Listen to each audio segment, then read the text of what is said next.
На нашей книге, на обложках книги будет еще присутствовать вот такой элемент. Он называется каттама курак. Это классический элемент, который использовали наши бабушки, прабабушки в настенных панно. Да, называются они свадебные кошего, либо тушкизы. Где-то в одеялах, в подушках этот элемент тоже присутствовал. У него очень интересное значение, и я его очень сильно люблю.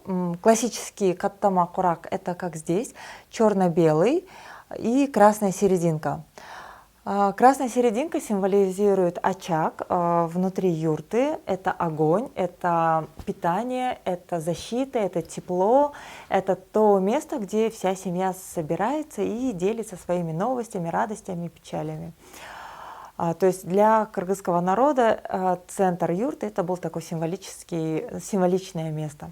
А черно-белые треугольники — это такая равновесие, это баланс светлого и темного, мужчины и женщины, добро и зло.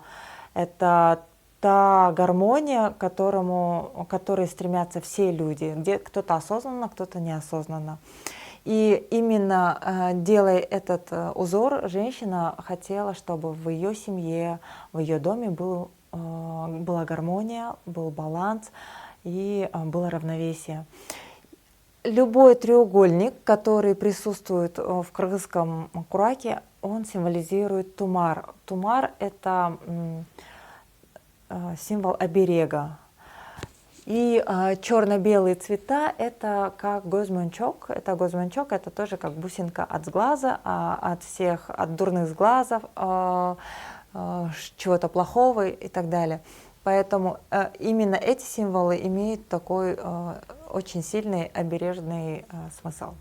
И сейчас, конечно, мы уже делаем их в разных цветах, в разной цветовой гамме, но все равно этот элемент остается с хорошим значением. Кстати, еще у кыргызов было такое, что чем больше лоскутков сшито между собой, тем больше счастья, блага, богатства детей придет в этот дом.